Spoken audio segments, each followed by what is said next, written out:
Hey, I want to welcome you to another episode of Mission Matters.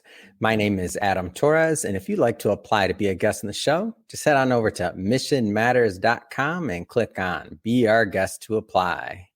All right, so today is the long-awaited episode. Scott, I'm so excited and thrilled to announce that our book is finally out. It's finally live. For those of you who are tuning in for the first time and haven't caught maybe some of our previous work that we've done together, Scott Kokenauer is a life and business coach over at Serving Strong Enterprises. And as I mentioned, a new author in our Mission Matters book release. So Scott, hey, first, just welcome back to the show. Excited to have you here today. Adam, thank you so much for the opportunity, and it's a privilege to be here. Really is. All right, Scott. So Scott, AKA the Fourth Quarter Coach, for those of you that follow him on LinkedIn, and we're going to talk about that because you put out some great content on LinkedIn, and we're going to get into that, of course, today. We'll talk about the book. We'll talk about what you're doing over at Serving Strong Enterprises, of course. But before that, we'll start this episode the way that we start them all. You already know the drill with our Mission Matters Minute. So That's Scott, right. We at Mission Matters, we amplify stories for entrepreneurs, executives, and experts. That's our mission. Scott, what mission matters to you? Well, my mission is to change the narrative around aging, to provide the prospect of hope in a bright future. And I back it up with a mechanism of measurable action that leads to a life by design, not by default. So I firmly believe that our fourth quarter, the 60s, 70s, 80s, can and will be the most exciting stage of our entire lives because we're wise, we're cognizant of life, meaning, and purpose, and we have appreciation for the brevity of life. We tend to spend most of our moments doing things that really matter. And many of us are starting something new, a new adventure, but we're not starting over from scratch, but from experience. That's why I believe heavily in the fourth quarter. And I love spending time with people, primarily in their third quarter, to grow up and not grow old. Yeah, it's great having you back on. And just because, again, I don't want to assume all our new listeners caught some of our previous episodes, maybe go into a little bit more about the story and really how you came up with the idea for the fourth quarter coach. Oh, sure. I come from a number of years, almost 3 decades in a family business that we ended up having to close because of a cash flow issue stemming from the 2008 financial downturn. When we closed the business, I was a 50-year-old and I had no more career. The only career that I had was in the family business. And so I spent 2-3 years just in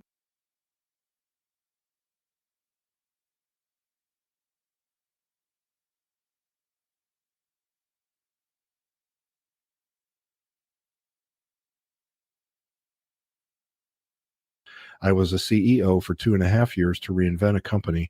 And all of those wrapped up together, I determined to become the partner I wish I'd had in July of 2015, the month after we closed our business. Because I know with that outside guidance, I would have saved a lot of money and expense and a lot of time and stress. And so out of that birthed a number of ideas and actually a cycle that I now work with my clients on to take a very big picture and reverse engineer and then move forward. Yeah. And let's definitely dive into that cycle and that process, but let's do it from the context of the book, because I know that you do put quite a bit in the book as well of let's just say the abbreviated version of your process. So first off, the title of the chapter, Vision for a Great Fourth Quarter. Where do you want to start with this? Because there's a lot to unpack. Well, I'm telling you, the first thing is to get everything out of your head, to download everything and get it out so that you can look at it, because everything we face, whether it's a good thing, a windfall, a major life disruption, whatever it is, has context. And if we can step back far enough, we begin to see options, which give us choice. And to me, options plus choice equals agency. So we first have to get it out of our brains. We have to get everything down so that we can look at it. And even the direction of get it down on paper, when you get something down, then you are above it. And there's no worse way of living than to be under it, right? Yeah. Under circumstances, but to be on top, to be able to look at it. Yeah. And until we do that, then we're just fighting a losing battle. Mm. So I'm guessing when somebody's going through this download period, like that can be pretty, that's got to be enlightening. Like, because I don't feel like many of us do that often. So what are some of the things that maybe came to light when you were maybe going through your original download period? Well, my original download was when I was reinventing our family business. You know, Mm. the board of directors elected me as CEO to reinvent our 40-year-old business, and I had no idea where to start. But I had a 3 foot by 5 foot whiteboard in my office, and so I just started writing. I just, formulas, quotes, Yeah. all kinds of things, and I would fill up that whiteboard, stand back, and take a picture of it, and then wipe it off and fill it again. Just constantly thinking. And I must have filled dozens of these whiteboards. But what I noticed happening was, first of all, I felt better. I may not have solved anything yet, but I felt better, right? I felt like I was in control. But over time, download by download, I began to identify some trends and some reoccurring thoughts and patterns. And I was able to identify some of those. And that became the birth of a new way of doing business, which was actually starting to work in our business. So because of cash flow, closing the business, after a couple of years of lamenting and, self-pity and all that sort of stuff, I began to say, wait a minute, there's something to this whiteboarding that I did. And if I could just learn to do that myself on a regular basis, when I feel stuck, when I feel overwhelmed, then I would be better off, because out of those downloads come ideas, thoughts, reoccurring themes. And so that's where it starts. And just to jump around a little here, I think, correct me if I'm wrong, do I remember seeing a picture on LinkedIn of you in someone's office with probably one of your clients, and you had a whiteboard that you were both writing on? Is that whiteboarding still part of the process? Am I remembering this right? Yeah, there was a client where we actually worked with a business and had a number of staff in a conference room, and I remember they had no whiteboard. And so I thought, it'd be good to get a whiteboard. And they were all kind of saying, why? But once we put it up, and it was a huge whiteboard. I mean, it was like 10 feet wide and 5 feet tall. They loved it because when they get an idea, it's so much easier to explain it in drawing, or we made lists, and it facilitated progress. Yeah. And now a lot of what I do is virtual. And so what we will do is we'll do a whiteboard or a spider diagram.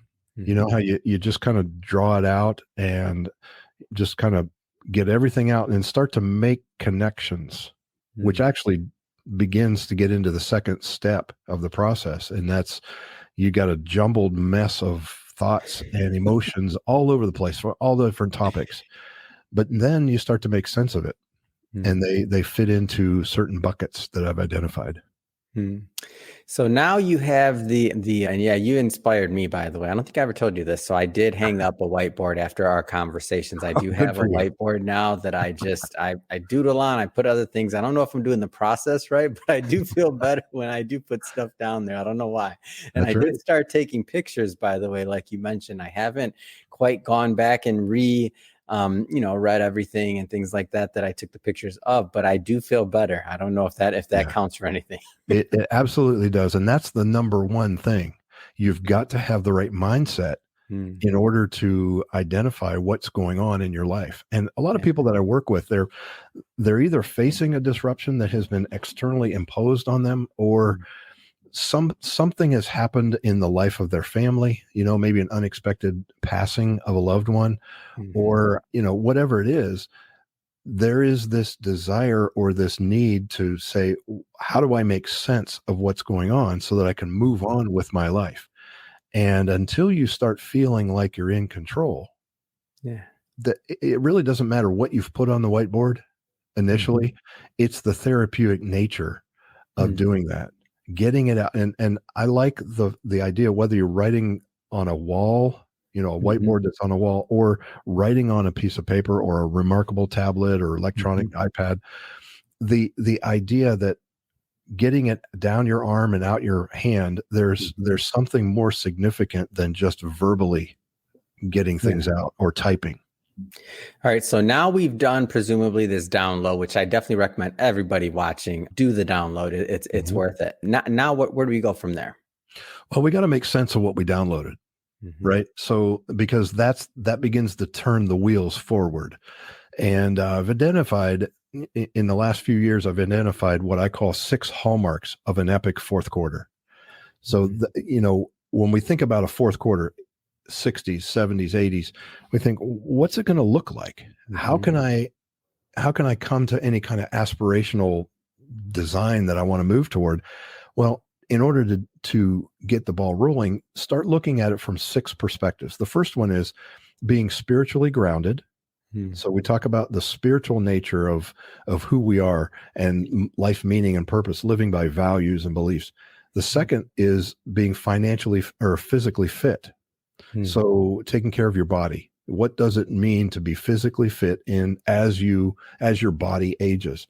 The third is being relationally rich, and that is having strong relationships with people who matter most to you, which ties into the fourth, and that is being emotionally healthy. So dealing with loneliness, dealing with depression, dealing with mindset and emotional intelligence.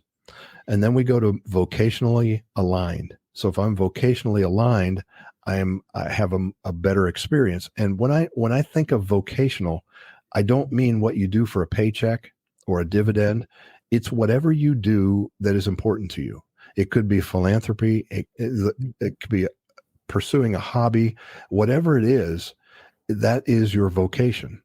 And a lot of times I work with clients who are shifting their vocation. They're either exiting their business or they're retiring from that current position they've held for Yeah. 30, 40 years.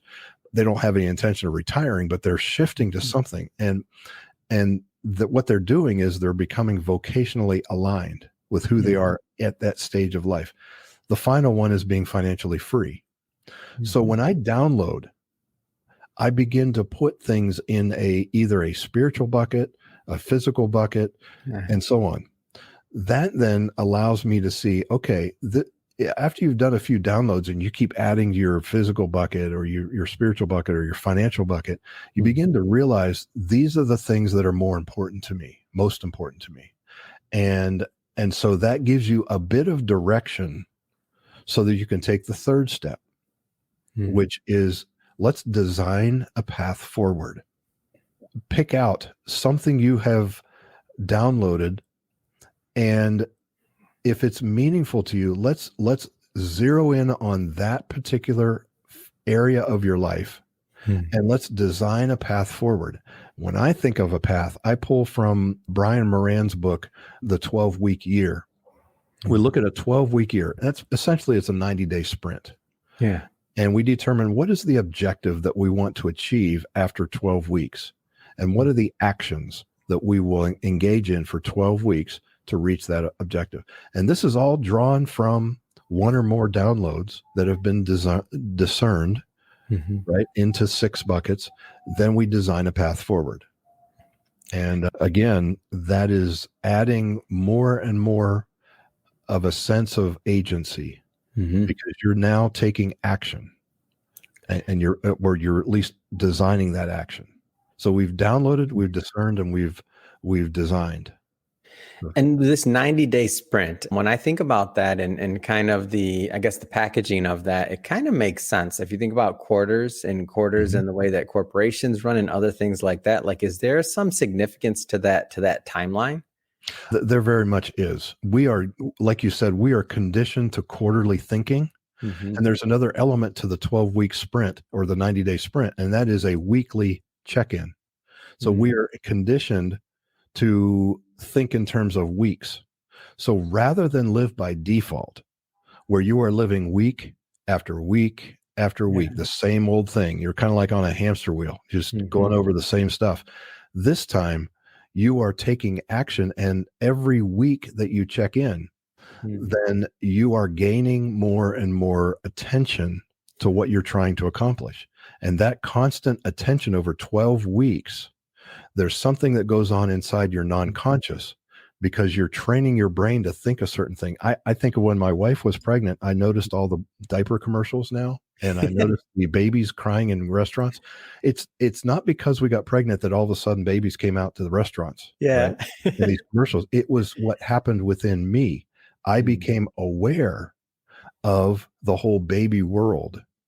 And I think the same thing happens when you are pursuing something by design over 12 weeks. Something magical happens within your brain, and you actually start to move faster, further, and go further because you start noticing things about what you're trying to accomplish, and it just propels you. Yeah. Yeah, I'm a big fan, and I know, and I've seen that in the coaching world. And there's different types of sprints. There's shorter sprints, there's longer sprints, but I like this 12-week concept. I want to circle back to something you said a moment or two ago, and specifically about retirement and how individuals are maybe they may not be quitting their jobs, or maybe they're shifting careers or doing different things, but they're thinking about like really that next chapter in their life. I know we had some interactions on LinkedIn recently about some content we put out where it's kind of thinking about, retirement and redefining retirement, what that looks like, if it's resonating with society like it once did. And for everybody watching this, I keep referring back to LinkedIn because me and Scott are always conversing on there. I highly recommend following Scott on LinkedIn because he puts out some great, really thoughtful content. So Premier, I meant to compliment you on that, by the way, Scott. And I mean that. Cool. You keep it up because I definitely enjoy the content. I'm sure others do as well. But circling back to that question I asked you on LinkedIn about your thoughts really on kind of retirement and what that next phase looks like. You're working with people entering their third and fourth quarter all the time. Like, from your view, what do you see there? Well, I constantly hear, I have no intention of retiring. Yeah. That's just the common theme among everybody whenever the concept of retirement comes up. And what I've determined is those of us in the Gen X generation and younger, we are pretty much done with the concept of retirement. Yeah, that it's run its course. It had its heyday in most cases, and I'm speaking in generalities. That's not always the case for everybody. But if you work in a factory for 30 years and you do the same thing, why wouldn't you retire? I mean, how boring that would be. You're doing the same thing over and over again, and yet we live on the shoulders of those people. They worked hard, and I don't mean to diminish the work that they did. It was a different type of work. You go to the factory, you sit at the same spot and you do the same repetitive action for 30 years. You look for that pension and you pull that pension, and it became a threshold, a rite of passage. You were now retired. Yeah. Unfortunately, many of those had no idea what they were going to do after they retired. And there's been a statistic that many people died within 2-3 years of retirement because they had no purpose. That's different now. We're in a service industry. A lot of people have done a lot of good work in a different kind of age, and retirement has kind of carried over when it's a label to a fund. And that's really where it ends. And that's why I love the concept of vocational alignment, because we go through seasons and stages of life. Seasons come and go. I break my arm, I got to adjust. The arm heals, I'm back to normal. But stages, like I ran a marathon in my mid-30s. I would not be able to do the same kind of training and run another marathon as a 58-year-old that I did when I was a 30. That's a different stage of life. And we go through these changes. And to do the same thing at a different stage, sometimes that creates friction. And sometimes we just sense there's a need to move, there's a need to shift or pivot or whatever you use. I mean, I've even heard rewirement instead of retirement, but it's a vocational alignment to where you're at now. And ironically, a lot of us have no intention of retiring. We just don't know what we're going to do, which is what I do with clients. I create clarity. Okay, what are your ingredients? You've got 50 some years of experience, successes, failures, skills, proficiencies. Let's work on the recipe to determine what it is you do next after giving your life to 2 or 3 corporations. Yeah. And it sounds to me like, there's a lot of hope in this process of vocational alignment. And what I've seen just from my vantage point is people, aren't necessarily retiring and regardless of if they have to work, obviously for the day to day to cover Mhm. expenses, or maybe their retirement's not all set. But even people that are, let's just say financially secure, I've seen that even they don't want to retire because they're thinking about, no, I still have so much more to offer, so much more I want to do. There's just a different, I feel, passion for life because we have more options than we once did. We- Am I kind of off on that, or? No, you're right on. And that's the beautiful thing about what I love about what I get to do. Hmm. When we start to reach closer and closer to the magical age of 60, Yeah. mileage varies. Some people reach this sooner, some later, but there's this, it's an incredible mindset to give back, to invest in others somehow. And that's seems to be a reoccurring theme. It's like I have more to give, you Yeah. know.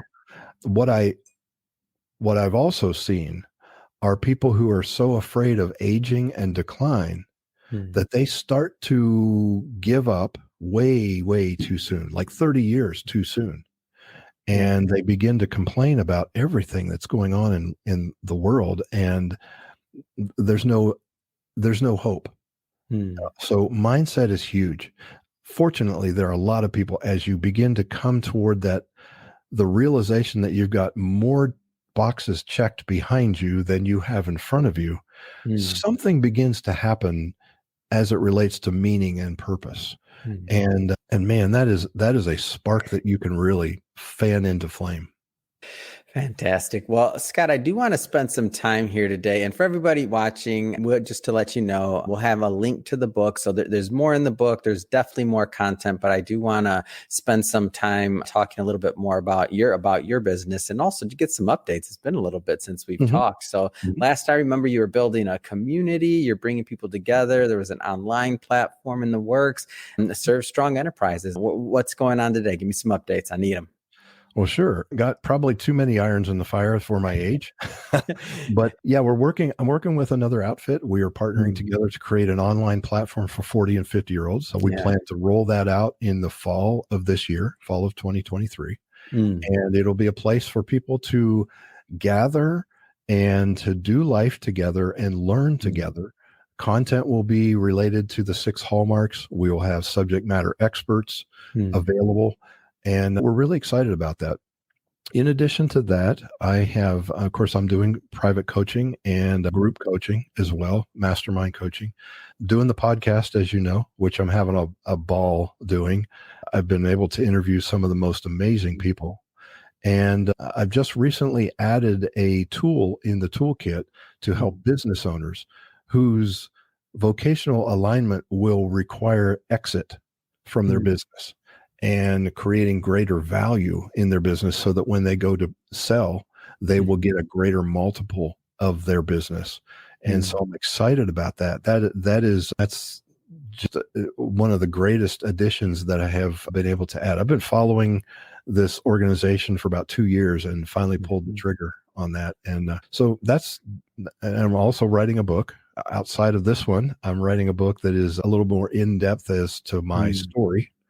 I go into a little bit more of the gory details and that sort of thing. But yeah, a lot going on. Oh man, I can't wait to read this next book because I every time we talk, I unpack just a little bit more. So I'm ready for the book as well. Like this is great, and I'm happy to hear about this, and I can't wait to see it. You did mention the podcast. We got a lot of new listeners here, so I want to make sure we get a plug in for that because I want people to definitely go check it out. So Yeah. tell us a little bit more about the show. Well, the show generally follows the 6 hallmarks. I will have a guest talking about physical fitness. There'll be a guest on financial freedom, that sort of Yeah. thing, or the whole idea of the process of coming into yourself in the fourth quarter.